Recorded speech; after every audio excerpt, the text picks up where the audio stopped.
Hey guys, how y'all doing today? My name is Franchise Fanatic and welcome back to the channel. And today for you guys is another movie review. Today we're tackling the final film in the Scream trilogy, or I guess the first trilogy, Scream 3. Now this is the last disc here on my 3-movie collection here, which is pretty cool. But Scream 3 is, at least Echo Killshot told me, and the internet told me, that this was kind of the worst one out of the 5 so far, or the 6 if you've seen 6. Again, don't ruin it. But, however many you've seen, this was kind of the weaker one. You know, this is like the Jurassic Park 3, or the Attack of the Clones, or the Incredible Hulk, maybe? You know, Ant-Man, Quantum, whatever. You know, I mean, it's kind of the weaker one of that franchise. Not to say it's bad, but a lot of people have been saying that, oh, Scream 3 isn't really that good. But the 38% of Rotten Tomatoes, again, you guys know me, I don't trust Rotten Tomatoes, but seeing that, it was kind of like, I don't know, you know what I mean? But surprisingly, it's not my favorite, but I actually really freaking liked it. And I told that to Echo, and he was like, really? You like it? Wow! So, I don't know. I mean, he doesn't hate it. He doesn't love it. I don't know. But, I'm of course going to be doing a non-spoiler part and then a spoiler part toward the end, like I have been doing with the last 2. But this is, I think, you know, look, when this came out in the year 2000, because Scream 4 came out in 2011, so there's been 11 years between 3 and 4. So to, you know, kind of, I guess, bookend this, not a lot of horror movies do this, where they have a good movie, and then another good movie, and then a third good movie, you know what I mean? And I know there are cases, right, there are, but a majority of the time, the more horror movies you see, or the more that's in a franchise, kind of the worse they get down the line. It's just, I guess, like a thing, I don't know, but apparently it's a thing. And with that, this film isn't weak. Like, it actually, like, it feels like a definitive ending to this franchise. Now, I know 4, 5, and 6 are in the same canon and all that, the same world, but the way they ended this film, without spoiling it, it's a good ending to this trilogy, where it actually, you know, really kind of makes you go, wow, you know, there's no dumb jump scare, there's no crazy, sad, horrible ending where everyone dies. It's a good ending, without spoiling it, it's a good ending that I thought was good, that really kind of had a good way to, again, end Sidney's character arcs and all that, and Dewey and Gale and all these really cool characters that I've grown to like throughout this trilogy so far. And, again, look, it's rare to have a horror movie that is scary and has good characters and good writing and very good acting. Now, again, Scream 3 is not a scary movie, in my opinion. I was not scared at all. Not to say it's an ineffective film, but, you know, just me personally, I don't get scared by many movies. You know, there were some tense moments. Like I said, there's a lot of intense moments. And there's some crazy things that happen regarding the kills that Ghostface does and all that. But it's never like, oh my God! You know, I mean, I never freaked out or anything. But maybe that'll happen before. I don't know. But this was a good film that probably shouldn't have been as good as I thought. Because, again, with the whole, you know, when the first one came out, they did the whole parody thing. And it's like, oh, it's a parody of horror movies. And they're bringing up movies, and they're bringing up ratings and all that. And then 2 kind of doubled down on that, no pun intended. And then 3, there's literally a scene where Randy goes on a TV, and he has, like, this, you know, like VHS recording or DVD, whatever it was. And he's like, hey, you know, in trilogies, because remember, there's the Scream trilogy, and then in the Scream world, there's the Stab movies, which the Stab movies in this film, in Scream 3, there's Stab 3, and the Stab franchise is in the Scream universe as like a retelling of the Scream movie events that Gale wrote as a book. It's not that confusing. I probably just did it wrong, but I mean, it's right, but I probably just confused you. But it's not that hard when you watch the movie. And it's really cool that they kind of, again, triple down, I guess, on the whole, you know, movies and the trilogy talk, and the third one's got to end this way, and the rules are all crazy and all that. And it is, because now Ghostface has a voice changer, and he's kind of, you know, is it a girl, is it a dude, you know, who the fudge is this, you know?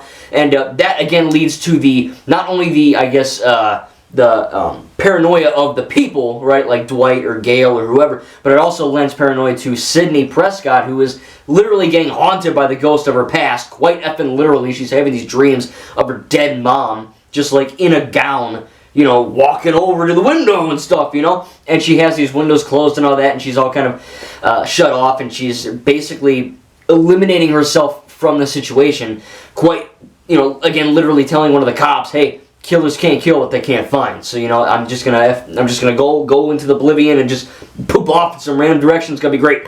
And of course, it doesn't end up being great. and stuff hits the fan quite literally where, you know, Ghostface is back and he's trying to kill him, and there's this whole extra kind of side plot with the movie extras and all that, and it works. It's funny. It is genuinely funny. There's a lot of funny moments in this film. Again, that's rare to see a horror film besides Evil Dead that actually has comedy. Now, I'll admit, I love Evil Dead to death. It's still my favorite horror franchise, but Scream's comedy is better. Not to say Evil Dead's comedy is bad, it's just, they're just different levels of, you know, I mean, they're different types of comedy.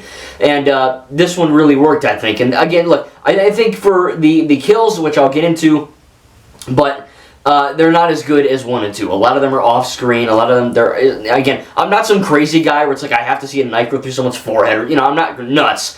But with a R-rated horror slasher, you'd think they'd be a little more gruesome than just, oh, it died off-screen or whatever, you know. Anyway, just not a negative, really, just something I had to point out. There are a lot of cameos in this film. I noticed just a few at the top of my head. I think Wes Craven was in there for a few scenes, I think, or just one shot, something like that. You had, hey, Peter, you know, the Krunk, you know, what's his name? The guy from Soarin' at Disney. What's his F?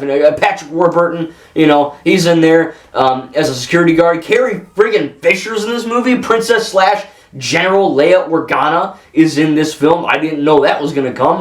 That was crazy. So I see Carrie Fisher, and they're like, hey, you look like a lot like Princess. She's like, well, I'm not, okay? Clearly is. I think it's a fun little thing. So, you know, they have these parodies and these funny moments, but then they also have these really horrific and violent moments, and then they have this mystery element, which the first two had as well. But I think one of the best aspects of this film is, again, Sidney's paranoia. She doesn't want to do with any of this ever again. She just wants to go away. You know, don't even have anything to do with it anymore. And she's seeing her dead mom in dreams. She's seeing, you know, literally like a physical manifestation of a quote-unquote ghost of her past, quite literally. And, of course, we know it's Ghostface, as we find out in the you know, towel or whatever it is, the blanket. But again, that's a good element of that, and I think that the way that the film ends, which I'll spoil in the spoiler part, again, it kind of puts to rest a lot of the stuff that Sidney's dealing with, which is really cool.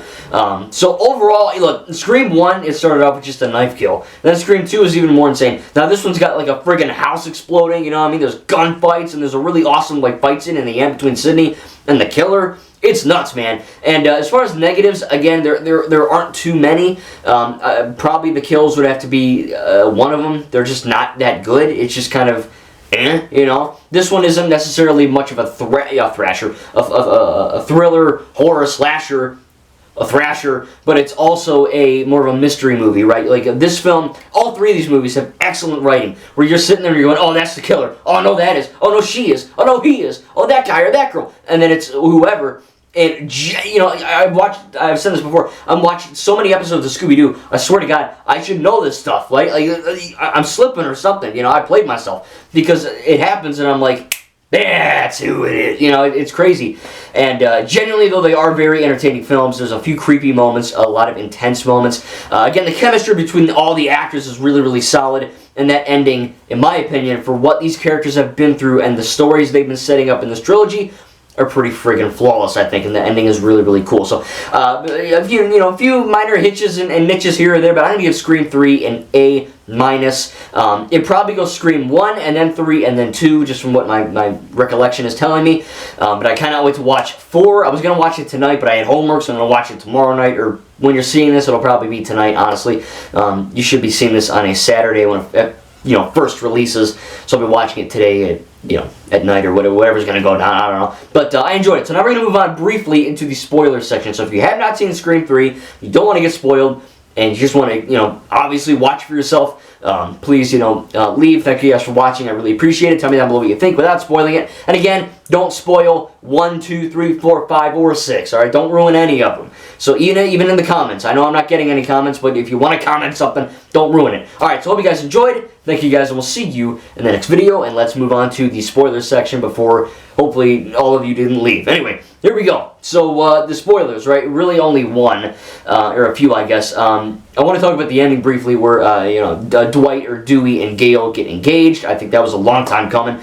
Surprisingly, for a horror movie, I cared about these characters and their relationship going forward. You think of like, Rey or Ben Solo, or, Han and Leia, or I guess Anakin and Padme, Tony and Pepper Potts, I mean, there's so many really good, even Alan Grant and Ellie Sattler from Jurassic Park / World, there's a lot of these relationships in animated or video games or whatever that I really care about, but a horror movie, I didn't think I would, you know, I mean, like, Evil Dead's got some of that, but it's nowhere near what Dwight and Gale have. And that was really cool to see them kind of, at least we don't see them get married, but it's assumed they get married in this film, which is really cool. Now, of course, the ending, when I was mentioning that, right, Sydney, as you guys know, Sydney, really kind of a strange ending. At first I was like, that's a weird ending, but 5 seconds after, I instantly got it, right? She is going to watch a movie with her friends, and she looks at the door comes right open, she looks at it for a second, and then she just goes sit down.